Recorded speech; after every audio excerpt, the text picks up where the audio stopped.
On a cold winter night, a U.S. Marine walked past a homeless girl without stopping. He had learned to keep moving, to survive by not looking back.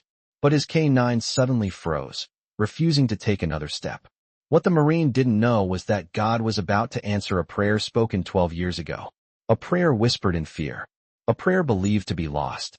This is not a story about coincidence. This is about faith, patience, and how God reunites what the world says is gone forever. Before we begin, tell us where you're watching from. And if this story moves you, subscribe for more stories of courage, faith, and unbreakable bonds. Your support truly means everything. Snow drifted through the empty streets of Helena, Montana, thin and dry, carried sideways by a wind that smelled of iron and wintered asphalt. The kind of cold that pressed into bones and refused to leave. Jacob Hale walked with the steady, economical stride of a man who had learned long ago how to move without wasting energy. At 42, his body still carried the shape of the United States Marine Corps. Broad shoulders, compact strength, muscle built not for appearance, but for endurance. His face was sharply angled with a weathered jawline, a narrow scar cutting faintly through the right eyebrow, and short-cropped dark hair already threaded with gray.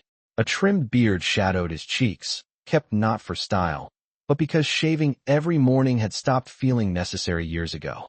His eyes were still gray, watchful, rarely still. The eyes of someone who had learned that detention kept you alive. He wore a plain dark winter jacket, unmarked, heavy boots scuffed at the toes, gloves thick enough to block the cold, but thin enough to feel the leash in his hand. Jacob didn't dress like a Marine anymore, but he carried himself like one in every other way. Controlled, distant, deliberate. People often described him as calm. Those who knew him better understood it was not calmness, but containment. At his left side moved Ranger. Ranger was a 5-year-old male German shepherd, lean and powerful. His amber-toned coat darkened along the spine, ears erect and alert even in stillness. His gait was smooth, purposeful, every movement economical. His eyes, deep brown, intelligent, tracked the street with quiet discipline. He did not pull. He did not lag. Ranger had been trained well, but more than that, he had been chosen well.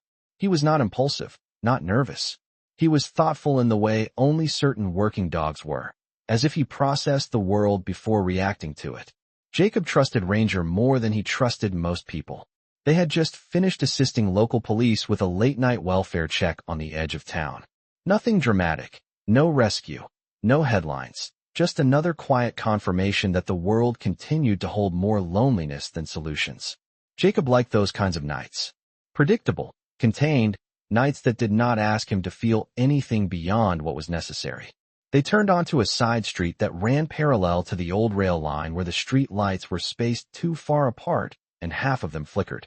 Storefronts sat dark and shuttered, windows coated with salt residue from passing trucks.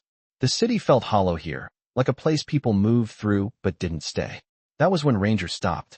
Not abruptly, not aggressively. He simply halted, his body stiffening, head lifting slightly as his nose drew in a long, careful breath.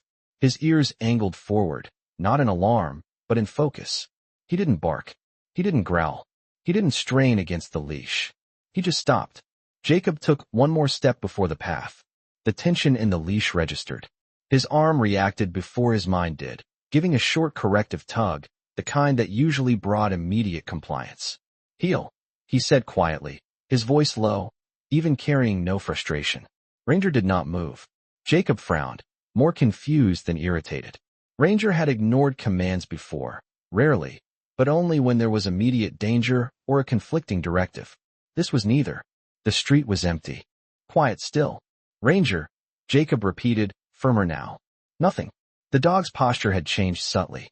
His weight was forward, chest expanded, tail still but relaxed, his nose angled toward the sidewalk ahead where a figure sat half-hidden in shadow near a closed bakery. Jacob followed Rare's line of sight. The girl could not have been more than 19. She sat on the concrete with her knees drawn to her chest, wrapped in an oversized gray coat that swallowed her frame. She was slender, almost fragile-looking, her shoulders narrow, posture defensive rather than weak. Long blonde hair spilled messily from beneath a knit cap, strands escaping to cling to her pale cheeks. Her skin was fair, almost translucent in the cold light, lips dry and cracked. There was a faint mark along her jawline, not a scar exactly, more like the remnant of an old injury that had healed imperfectly. She was holding something close to her chest, a worn backpack hugged as if it were alive. Jacob looked away immediately. It was automatic. A trained dismissal. He had seen this scene too many times in too many cities. Homeless youth, runaways, victims of systems too large to care. The file had a place in his mind, neatly labeled, already closed. He had done his share. He had learned that stopping every time only hollowed you out faster. He tugged the leash again, sharper this time. Come on. Ranger didn't move. Jacob exhaled slowly through his nose, irritation flickering. Ranger, heel. The dog shifted slightly, but instead of following, he lowered himself to the ground, front legs folding with deliberate control until he lay flat on the cold pavement, head still angled toward the girl. Jacob froze. That behavior, lying down, submissive but attentive, was reserved. Ranger did that only when encountering someone he instinctively identified as non-threatening and significant. Children, injured civilians, occasionally individuals tied closely to Jacob himself. This was not trained behavior. This was recognition. Jacob's pulse quickened, a sharp, unwelcome sensation. He shook his head once, as if to dislodge the thought before it could take shape. No, he muttered under his breath, more to himself than to the dog. He looked at the girl again, forcing himself to be clinical. Observe, assess. She rocked slightly, a slow, unconscious motion as if soothing herself. Her lips moved faintly, sound barely audible over the wind. A song, soft, broken by the cold. You are my sunshine. The words reached him like a blow to the chest. Jacob's grip on the leash tightened. For a moment, the street disappeared, replaced by memory. Warm interiors, a child's small weight against his chest, a woman's voice humming that same melody in the quiet hours before dawn. He swallowed hard. That was impossible. The file had been closed 12 years ago. Confirmed disappearance, presumed deceased. He had signed the paperwork himself. He had watched the search team stand down. He had buried the version of himself that believed in endings. The girl shifted, her voice fading as she pressed her forehead briefly against the backpack, fingers tightening around the straps. She did not look up. She did not seem aware of them at all. Ranger remained still. Jacob's mind raced, logic clashing violently with instinct. Dogs could detect many things. Stress, fear, chemicals, illness. He knew that. He had trained for it. But this was coincidence layered over exhaustion. Nothing more. He forced his feet to move, stepping closer despite himself. The crunch of snow made the girl flinch.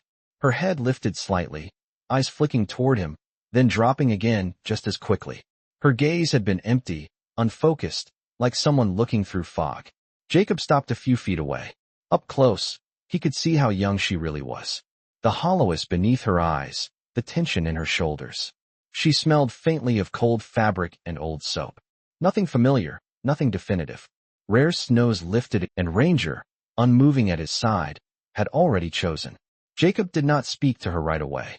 Silence, he had learned, revealed more than questions ever could. He loosened his grip on the leash just enough to give Ranger slack without releasing control. His posture angled sideways rather than hidden, a stance he used instinctively when approaching someone fragile or unpredictable. The girl noticed the shift. Her rocking slowed. She glanced at Ranger again, then at Jacob's boots, scuffed and snow-dusted before lowering her eyes. Up close, she looked even younger than he had first thought. Not because of her features, but because of the way she held herself, guarded and folded inward. She was tall for a woman, long-limbed but underweight, her wrists narrow, fingers reined by the cold. Strands of blonde hair clung to her lips as she breathed, and she brushed them away with a distracted motion that felt practiced, as if she had learned long ago how to keep herself from unraveling in public. Her eyes were a pale gray blue, distant but alert, scanning without truly focusing. There was no visible makeup, no jewelry except the thin bracelet around her left wrist, its once-colored beads dulled and cracked with age. Ranger shifted slightly closer, his body angled protectively but not possessively, his head lowering until it was level with her knee. He didn't touch her. He waited. The girl swallowed. He's big, she said softly, her voice from cold and disuse. But he's not scary. Jacob nodded once. He won't hurt you. She hesitated, then reached out with 2 fingers, brushing the fur along Aryar's neck. The dog remained still, eyes half lit, tail unmoving.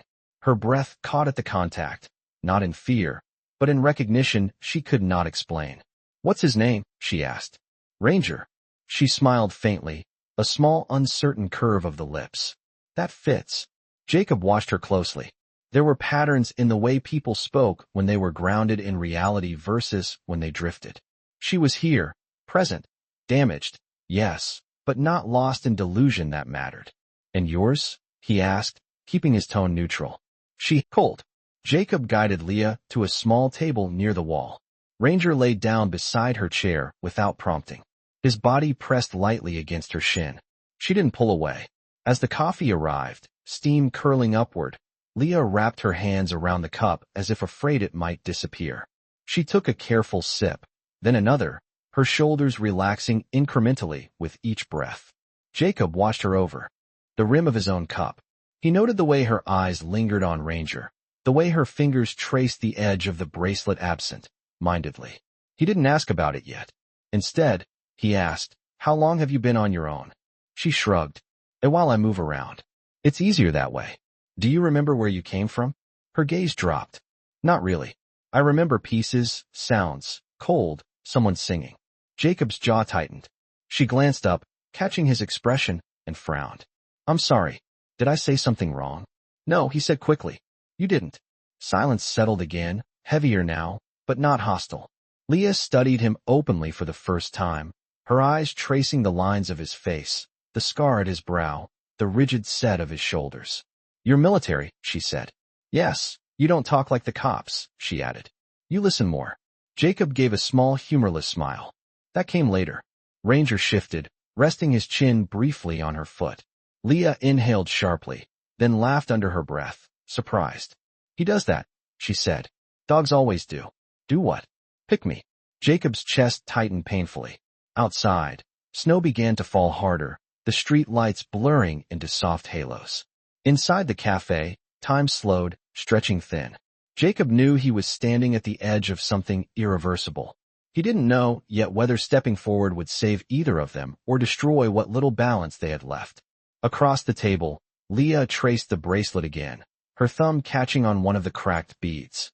"I used to have a different name," she said suddenly without looking up. "I think." Jacob held his breath. "It was longer," she continued. "Softer, but when I try to say it, everything goes dark." Ranger lifted his head. Jacob knew with a clarity that terrified him that whatever came next would change the course of all their lives. He did not reach across the table. He did not say the name burning on his tongue. Not yet. Jacob drove east before dawn. The highway out of Helena still wrapped in shadow. Snow pushed to the shoulders like unfinished thoughts. Spokane waited 3 hours away, a city he had not returned to since the winter. Everything stopped making sense. He left Leah in a warming shelter Sarah had quietly arranged the night before. Temporary, clean, staffed by people who spoke softly and did not crowd. Ranger stayed with Jacob. The dog had settled into the passenger side footwell, head resting against the door, eyes alert but calm, as if he understood this leg of the journey was not about comfort but confirmation.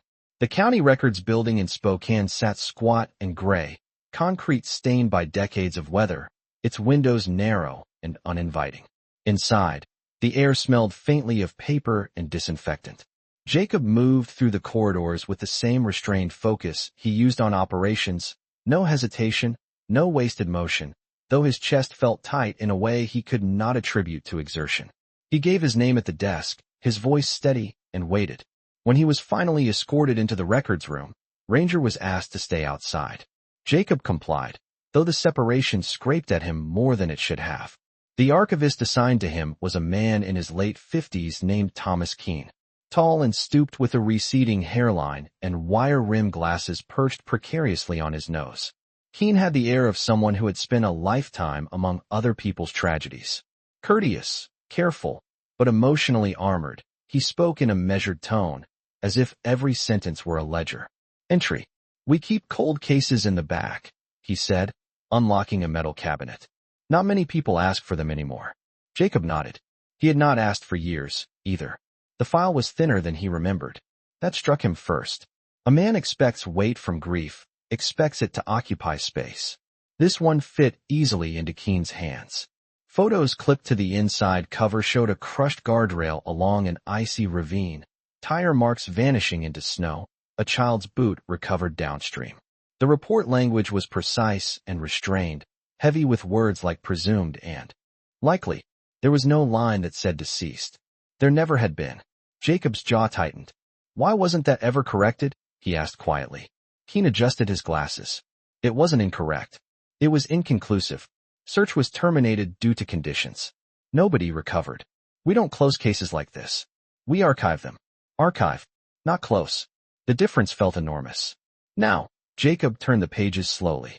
Witness statements, weather reports, a timeline reconstructed from fragments, then an evidence log abbreviated and easy to miss. Item 17, juvenile bracelet, multicolored beads, elastic string, recovered near vehicle interior. Item disposition not retained, lost during transfer. Jacob closed his eyes. He could see it as clearly as if it were still wrapped around a small wrist. He remembered fastening it himself, clumsy fingers fumbling with the clasp, while a 7-year-old laughed and told him he was doing it wrong. He had thought it trivial then, a toy. He understood now how wrong that was. May I copy this? He asked. He nodded. You can have the whole file.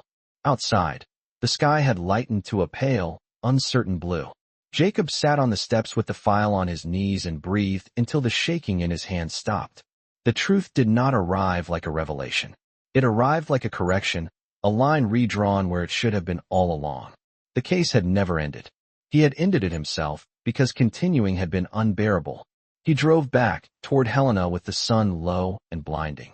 The file buckled into the passenger seat like a fragile passenger. Ranger lifted his head once, sniffed the air, then settled again. The dog did not need explanation. He seemed to accept that some trails took time. By late afternoon, Jacob was back at the shelter. Leah was sitting near a window, knees tucked beneath her, a paper cup warming her hands. She looked smaller indoors, stripped of the illusion that the street gave her of self-sufficiency. When she saw Jacob, she straightened, uncertainty flickering across her face. Ranger crossed the room first, tail low and steady. Leah's shoulders eased as the dog approached, her hand finding the fur at his neck without conscious thought. She smiled, then caught herself, as if smiling were a risk. Jacob took the chair opposite her, placing the file on the table, but not opening it. He didn't want paper to lead. He wanted people. I went to Spokane, he said, to look at records. Her fingers stilled. About me? About a girl, he replied, who disappeared a long time ago. She swallowed. Did you find her? Jacob watched her closely. There were tells in the way memory pressed against trauma, the slight tremor in her jaw, the way her gaze drifted when she approached something painful. He kept his voice low. I found proof that no one ever found her. Leah nodded slowly as if that made sense. That happens, she said. People get tired. Yes, Jacob agreed. They do. He slid the file a few inches closer, then stopped. May I ask you something? He said.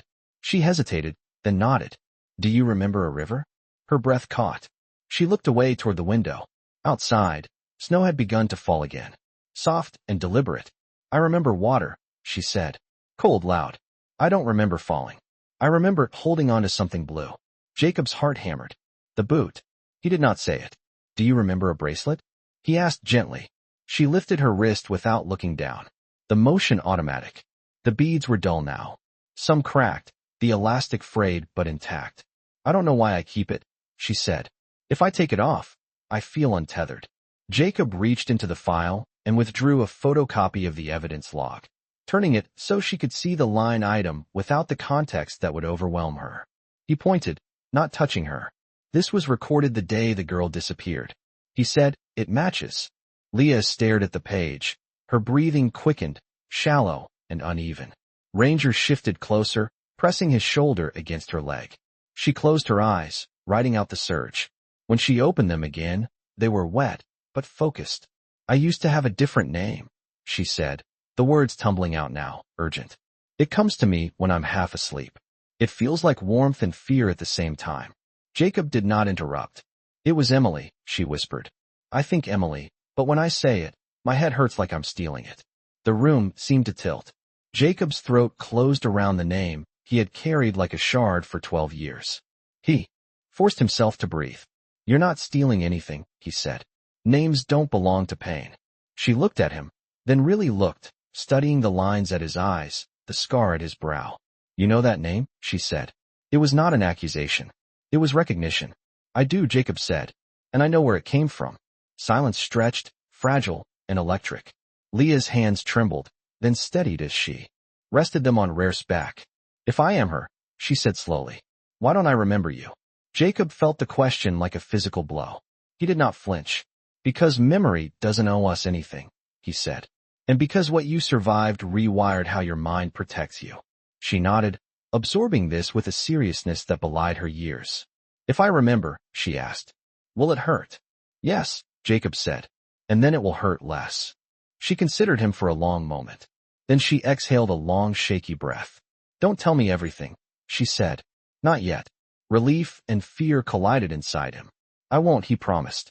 Ranger lifted his head, ears pricked as if punctuating the moment. Leah reached out and touched Jacob's hand just briefly, then withdrew. The contact was light, exploratory, but it grounded them both. Outside, the snow thickened, erasing the edges of the world. Inside, Jacob understood with painful clarity that the truth had surfaced, but it had not finished unfolding. The file had never been closed. Neither had the story. And now, finally, it was asking to be told the right way. Bozeman, Montana greeted them with a quieter cold, the kind that settled gently instead of biting. The mountains standing like witnesses that had seen grief come and go for centuries. Jacob chose the town deliberately. It was far enough from Helena to break patterns, close enough to medical resources, and calm in a way that did not overwhelm. Lee asked. No, Mara replied. It will tell you who you came from. The rest is yours. Jacob sat very still, his hands folded loosely in front of him. He didn't push. He had learned painfully that pressure destroyed more than it revealed. I'll do it, Leah said finally. But I don't want to see the paper. Jacob nodded. You won't. The sample collection was quick, almost anticlimactic. A swab, a label, a sealed envelope. Ranger watched the entire process with quiet intensity, ears flicking, eyes tracking hands. When it was done, Leah looked relieved, as if something heavy had been set down without explanation. The waiting was worse. Jacob had waited for many things in his life, deployments, casualty lists, confirmation calls, but this was different. This waiting asked him to imagine two futures at once, and to survive both. At night, he lay awake on the narrow bed in the spare room, staring at the ceiling fan as it traced slow circles. He replayed moments he had buried. A child's laughter echoing in a hallway. A small hand slipping from his grip on a snowy afternoon. The sound of rushing water that never left his dreams. He wondered who he had become in the absence of fatherhood, and whether there was still space inside him to hold it again. Leah waited differently. She filled the silence with small, grounding rituals. She learned how to make tea the way Mara did, steeping the leaves until the color felt right. She brushed Ranger every morning, careful and methodical, as if grooming him anchored her to the day. Sometimes she sat at the kitchen table, tracing the outline of her bracelet on paper over and over, like a map she almost recognized. When the call came, it was Mara who answered it. She listened without interruption, nodding once, then twice. She did not smile. She didn't frown. She simply said, "Thank you," and hung up.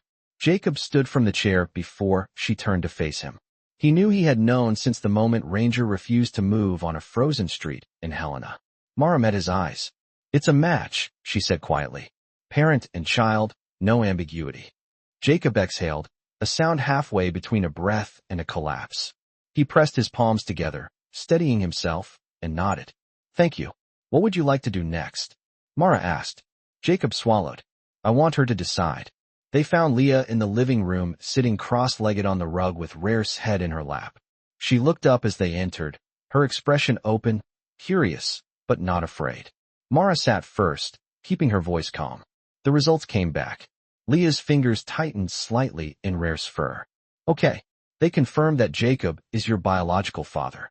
The room went very still. Leah blinked once, then again. Her gaze shifted slowly to Jacob, studying him with new intensity. as if she were seeing him for the first time and the last time all at once. Her lips parted, but no sound came out. Her chest rose sharply, breath catching, and her hands began to tremble. Jacob didn't move. He wanted to cross the room in 2 strides to pull her into his arms and anchor her there. But he stayed where he was, every muscle locked. He had learned the hard way that survival instincts did not disappear just because truth arrived. "I'm sorry," Leah whispered suddenly, tears spilling without warning. "I don't remember you. I don't remember being yours." Jacob shook his head once, slow and deliberate. "You don't know memory," he said. "You don't owe me anything." Her shoulders shook harder now, the sobs deep and unguarded.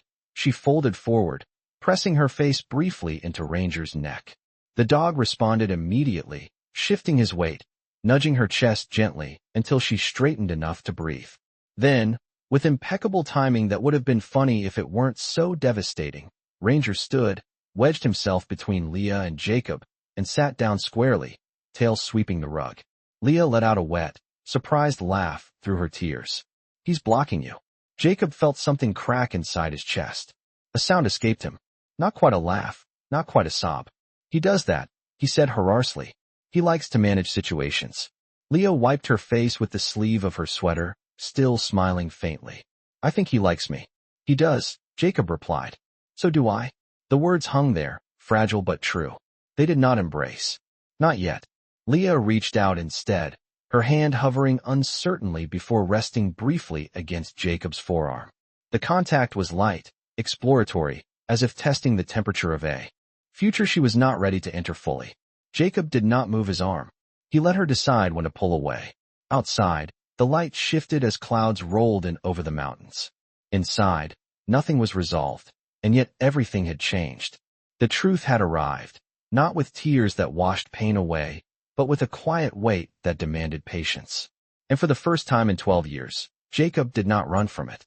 Missoula, Montana arrived quietly, without ceremony, as if it understood that this chapter of their lives did not need spectacle.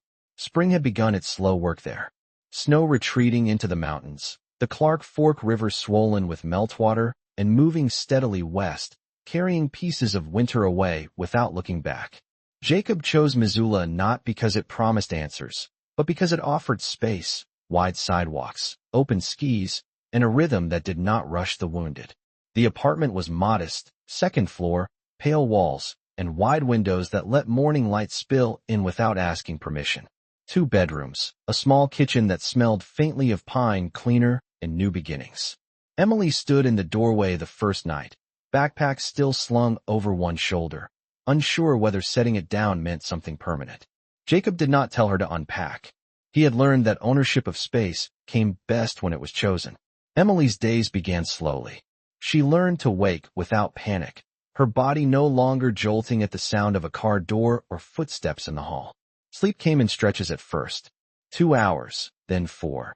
Then a full night that left her disoriented in a new way, blinking at the ceiling as if surprised she was still alive. She practiced saying her name out loud, not every day, not with confidence, but with curiosity. "Emily," she would murmur in the quiet kitchen, testing the sound like a foreign language she wanted to learn rather than reclaim. Physically, she was gaining weight, color returning gradually to her skin. Her blonde hair, once brittle and uneven, had been trimmed into a simple shoulder-length cut that framed her face and softened the faint scar along her jaw. She was tall, slim, her movement still cautious, but no longer apologetic. She had a habit of listening with her whole body, head slightly tilted, eyes alert, as if the world were always one sound away from danger. That vigilance had kept her alive. Now it was learning to rest. Jacob watched these changes without comment. He learned to cook again, not efficiently, not like field rations or single-serving meals eaten standing up, but slowly, imperfectly. Pancakes burned the first time. Eggs overcooked the second. Emily laughed once when the smoke alarm went off, a short, startled sound that turned into something warmer when Ranger barked in protest. Offended by the noise, Jacob froze at the laughter, heart stuttering, then forced himself to breathe through it. Joy, he was learning, could be just as destabilizing as grief. Ranger adapted fastest. At 5 years old, he was still in his prime, his Amberton coat gleaming in the morning sun, muscles lean and coiled beneath the fur.